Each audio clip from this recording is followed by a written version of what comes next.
गरौँ तिमीलाई बाख्रा किने जस्तो किनेर लगेर घरमा कामदार राख्छ र तिमी त्यहाँबाट पैसा पठाऊ, त्यो पैसाले हामी पजेरो चढ्छौँ र त्यसरी पठाउनेलाई हामी सुरक्षा गर्छौँ। यी हुन् गणतन्त्रका नायक र नायकी, होइन?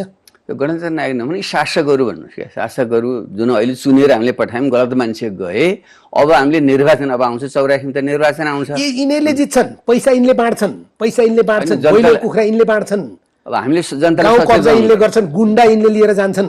तपाईँ जस्ताले चुनाव जित्दैनन्। त भोग्नुपर्छ होला। तपाईँले मलाई म मान्छे चिन्दैन थिएँ, नामै सुनेको छैन भन्नुहुन्छ, यति त मान्नुहुन्छ विद्यालयबाटै तत्कालीन माओवादी लडाकुहरूले उहाँलाई अपहरण गरेर लगेको होइन? ती साथीहरूले त्यहाँ के गरे त्यसको अपहरण गरेर लगेको त मान्नुहुन्छ नि? विवरण त मलाई के पनि थाहा छैन, घटना त्यतिखेरसम्म थाहा थिएन, अहिले थाहा छ नि त्यो कुरा आइराखेको छ। उनलाई विद्यालयबाटै अपहरण गरेर लगियो, उनलाई सुराकीको आरोप लगाइयो, होइन? त्यति बेला सुराकी भनेपछि तपाईँलाई मन नपरे मान्छेले ड्याङ्नी गरिदिनुहुन्थ्यो नि त। र पछाडि खाल्डोमा पुरेर राखेको हालतमा उहाँको सब फेला पर्यो। फेल परेको छैन, त्यो होइन होइन, यो त मिस इन्फर्मेसन तपाईँलाई प्राप्त हुन्छ। तपाईँले अन्त्य गाड्नु भएको थियो।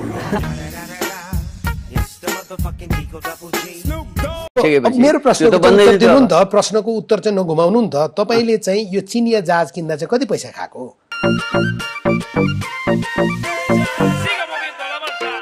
यही दुई बुँदे सहमति गर्नका लागि पनि केपीजी र केपीजीको पार्टीलाई त्यति रुचि थिएन। तपाईँले ठिकै भन्नुभयो, शेरबहारसित कुरा गरेपछि उनीहरू नै बढी सक्रिय भयो, राजसभासित नि उनीहरूले कुरै गरे। एमाले र केपी ओलीले यो दुई बुँदेमा तपाईँहरूलाई लिएर गएर थाङ्ना सुताइदिनु भयो, होइन? होइन, थाङ सिंहले नै प्रश्न उहाँले भन्नु किन नभेटिरहेको भन्नुभयो उहाँहरूले।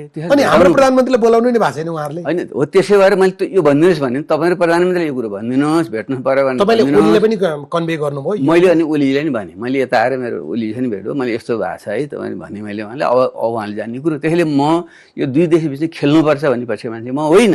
र यो देश तपाईँ त भारतको विषयमा थोरै केही बोल्नुभयो भने तपाईँलाई त उतैको नागरिकता भेटाइदिइहाल्छन् नि।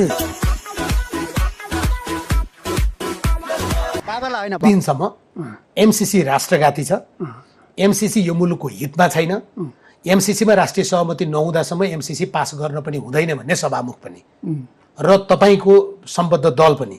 तर अचानक पल्टाबाजी खाएर गएर आफै ल्याप्चे ठोक्नेहरू कति पैसामा बिके भन्न परेन त? यिनले कति पुस्तालाई पुर्याउन परेन? त्यसमा मात्रै केन्द्रित भएर म के भन्छु भने 78 साल माघको 15 गते 11 बजेर 16 मिनट जाँदाखेरि मेरो अध्यक्षले मलाई फोन गर्नुभयो, मका ब्रिफकेस आयो भनेर।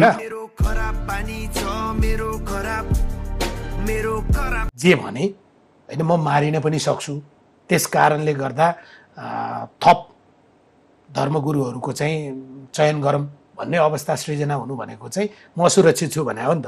त्यस्तै तपाईँको पनि एउटा असुरक्षाको पाटो थियो। अर्को अमेरिका धनी छ, धनीले मलाई दिन पनि सक्थ्यो, होइन त? यो दुईटै सम्भावना थियो भन्ने पर्थ्यो, दुईटै सम्भावना थियो। तपाईँ बाँच्नुभयो, सशरीर हुनुहुन्छ नि त, तपाईँ बाँच्नुभयो भने पछाडि तपाईँले ब्रिफकेस पनि बुझ्नुभयो।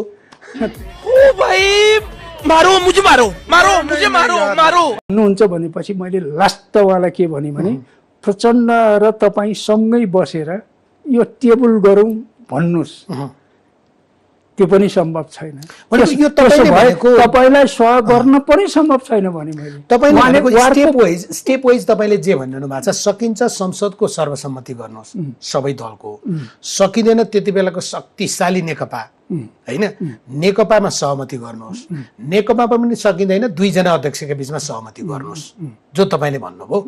पार्टीभित्र सहमति गर्नुहोस् भने त तपाईँ पार्टीकै कार्यकर्ता त यसो हो नि। इलोसित रेडिमेड आरोप लगाइदिए, अलिकति सङ्केत त गरेँ, फेरि म पुरै प्रष्टसित भन्न चाहन्छु कि यो चाइनाको इसारामा बिल्कुल गलत कुरा म खारेज गर्छु। चाइनाको इसारा भने पनि भयो, तपाईँलाई चाइनाको एजेन्ट भने पनि हो, त्यसरी भने। हमको जिंदा मत छोड़ो सालो, हम कोई मंदिर का घंटा है कि सब्स्क्राइब नगरिकन भिडियो हेर्छन् मात्रै लाजे पता र के हेर्ने मात्रै भने त्यही भनेर सब्स्क्राइब गर्दैनन् यार। त्यही त, यस्तो त हुनु भएन है ल। त्यही भनेर